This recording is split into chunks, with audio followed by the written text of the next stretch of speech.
Hey everybody, Doug Moore here. I'm really excited about sharing with you this morning. As promised, I'm going to do some training that I think is critical to increasing sales for your company. And this is really for you, whether you're a sales manager, the owner of the company, the CEO, or a sales guy who's really trying to work his way up and have some success. I've always been CEO or owner of a company, and in that role I always really saw myself as the sales manager for the company. And so I've spent a lifetime of business. I'm not going to tell you how old I am, but a long time working through methodology that has proven to work no matter what industry we were in. And before I get in there, I want to give you a little bit of background and kind of tell you how I got to where I am now.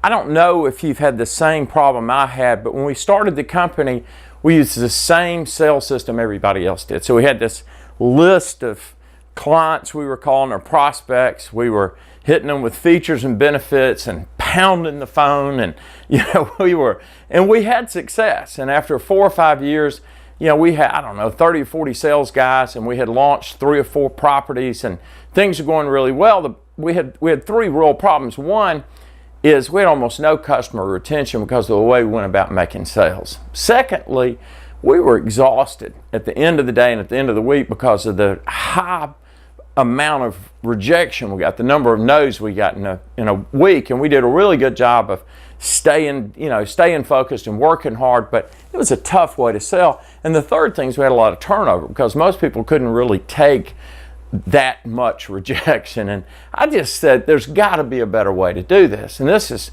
25 years ago. And I read everything I could get my hands on motivation, everything from Napoleon Hill to Zig Ziglar. And we had videos, and there were VHS tapes back then, and you couldn't get online, and download a video. But I read everything I could get my hands on, and finally I just stumbled through some testing that ended up working and changing our business. And what we really did was we went from a 90% presentation, 10% discovery mode, and flipped it. And instead of having a sales script, what I did was I armed my guys with key questions to ask that would hopefully lead them to uncover the real pain point a particular client had.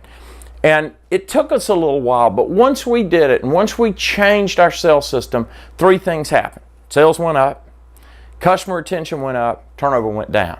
And it was dramatic. And through the years, I've used that same sales process in launching a number of media properties over the course of 30 years. I launched 62 magazines. I launched Scout.com. I was the founder and chairman of the board. We ended up selling it to Fox. I worked with about 20 developers all around the country, all around the world, really primarily Caribbean, Mexico, Central America. And we used our same system there that we used to build our publishing company. And for the last several years, I've consulted for a handful of companies, and in all cases, we did the same thing with the exact same results. Sales were up, retention was up, turnover was down. And so I really have 4 key points that I want to talk about to driving sales. And if you'll do these things as the owner of the company, the sales manager individually, I can assure you over time you'll see a significant improvement in sales. So the first one is you really have to perfect your message. And companies generally have a really hard time saying what they really do. Geico's great, right? Spend 15 minutes and save 15%. It's pretty simple. Now they got some pretty funny stuff to even a caveman can do it, and the gecko and all that stuff, but the message is really clear.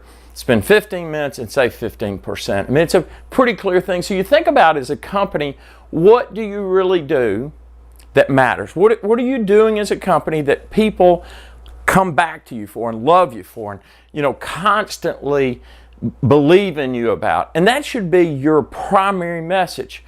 We had a trade show company that served 200 of the top 250 trade shows worldwide. We ran marketing at those trade shows.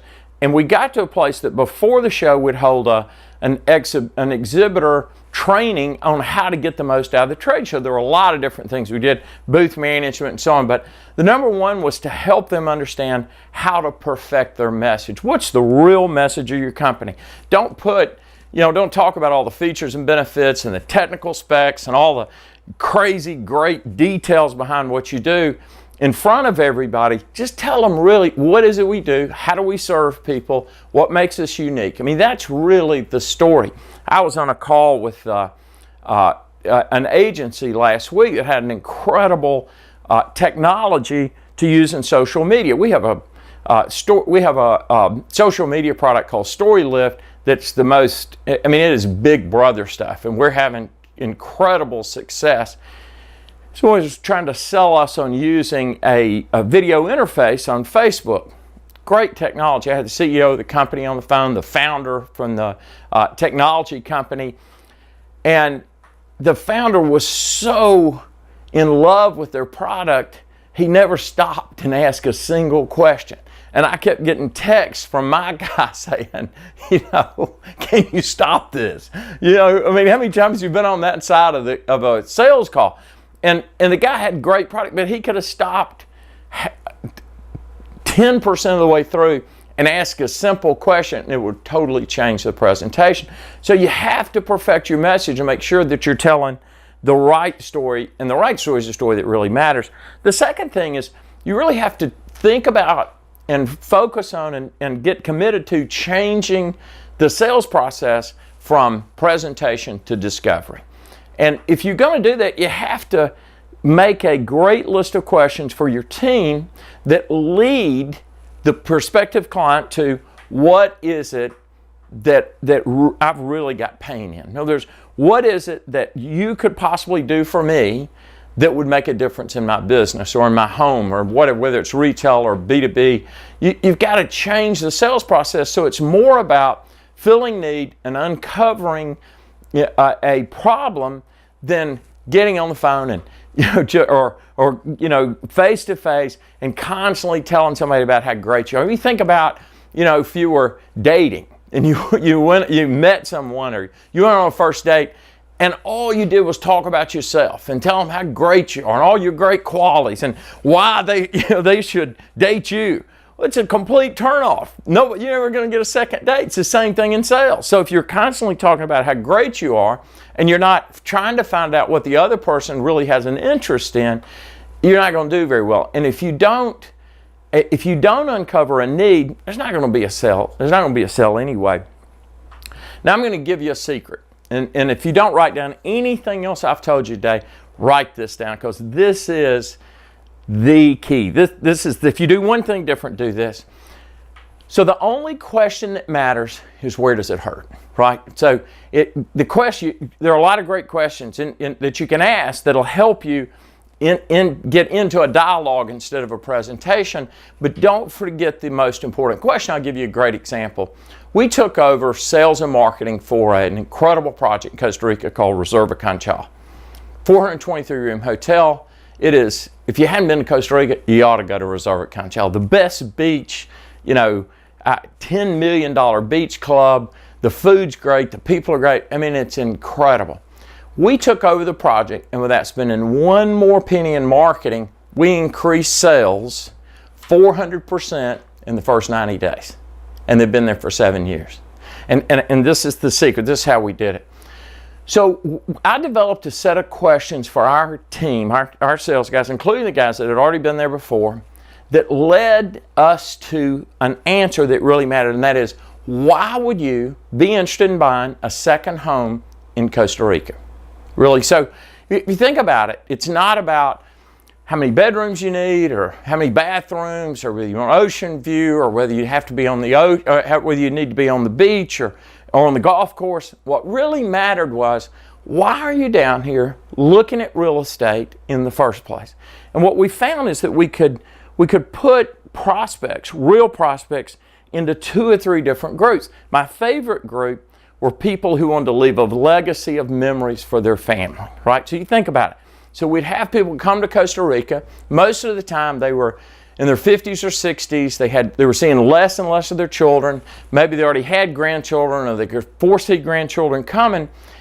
And they had success, so they could leave money to their kids, or they could buy a place like this and then begin to spend spring break and Christmas and summers and all this time with their kids and their kids. And now when they're gone, they've left this legacy of memories for their children. That's incredibly powerful. Now, if I have that information and I know it, then I know what's really motivating them. If I know what's motivating them, then I know what to talk about. I know what to show them. Their concerns are going to be safety, right? I know that safety is an issue because they're going to have their grandchildren here, right?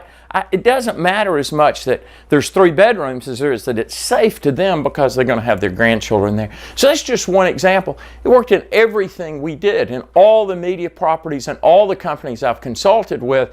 We always wanted to get to, where does it hurt, right? Where is the pain? And if you can do that, and you have the capacity to feel need, you have a great opportunity to make a sale.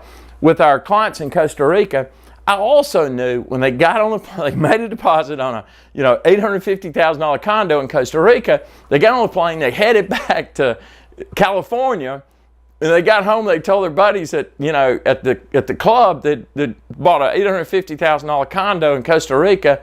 They were going to hear, "You've lost your mind. How much did you have to drink, while you were there?"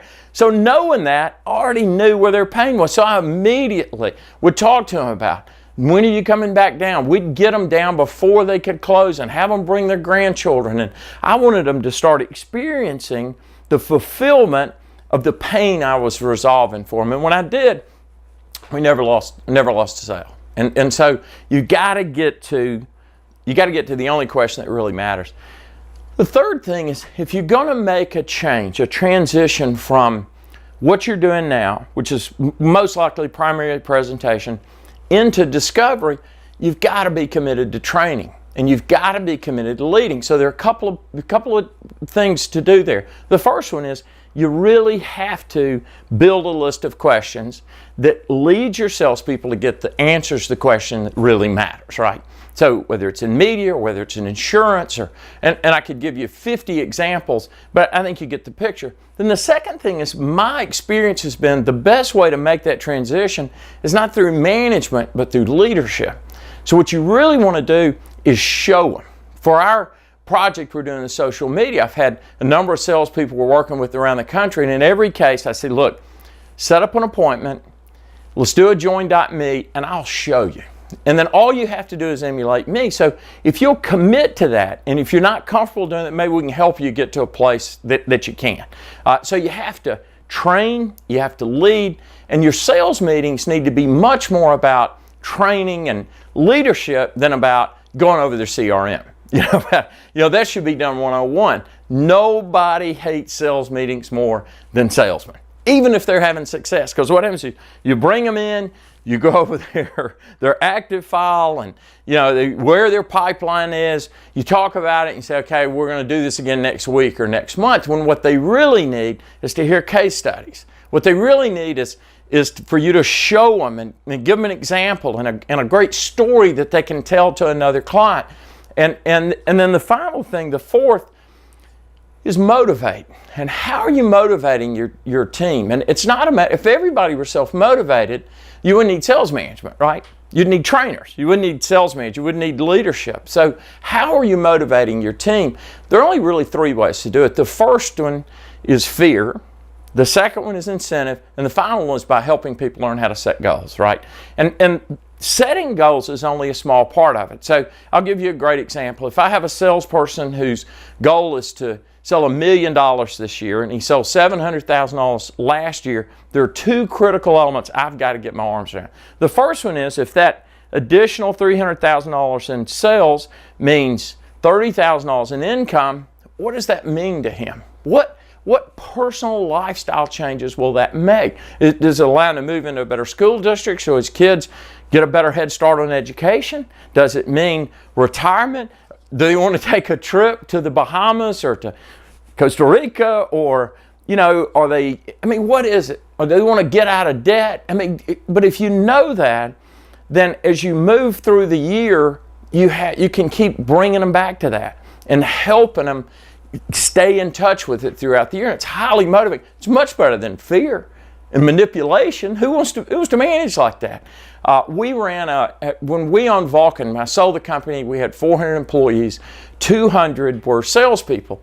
I taught a sales management training class 16 weeks a year, twice a year. You couldn't move up in the company no matter what area of the business you were in without going through the class, because we wanted our people to lead and not manage. And that's what the class was all about. And it was really about teaching people how to help other people change their lives through goal setting. So that's the way to motivate. And if you'll do it and you'll build a team around that, you'll have loyal employees who will perform and follow you anywhere.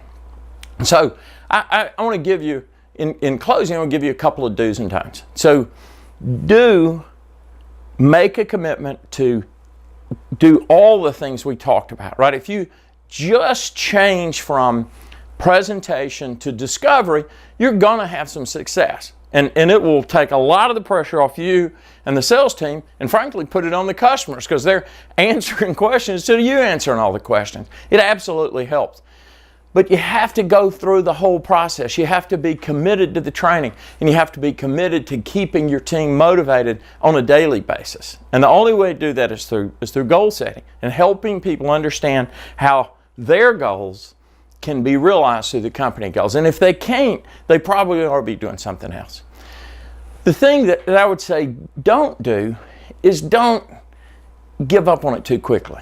Right? It's not a get-rich-quick scheme. It is a long-term plan that will build your business and maximize the value of your company and the products you already have as a result of improving your critical sales path and your sales methodology. And I can tell you with that question, it'll work. I've never had it fail, and we've worked with dozens and dozens of companies over the last several years. So if you've enjoyed this, I have 3 things I want you to do. The first one is share it. Share it through Facebook and Twitter and YouTube. And, you know, if it's been a blessing to you, bless some of your friends and colleagues and people you think will get something out of it. And they have the same opportunity you do. The second thing is it's really important, if this is something you like, that you give us your email address. I have a weekly sales blog that goes out. It's free of charge. It's video. We won't share your email address with anybody else. Just click on the newsletter, sign up down below. And the third thing is we coach a handful of companies on doing exactly what we've talked about, and we've had significant results in terms of improving sales. If your company has great product and you really believe in what you're doing, but you don't think you're maximizing sales value, then we can probably help you. So for the first, we have a very limited number of spots, but for the first 20 people who fill out the survey below and send it in, we'll look at it. I'll do a 30-minute free consult for you, no charge at all. And if it's something that we both have an interest in, that we'll consider coaching, and I think we can make a big impact on your business. We're batting 1,000 so far. So thanks for your time, and God bless all of you.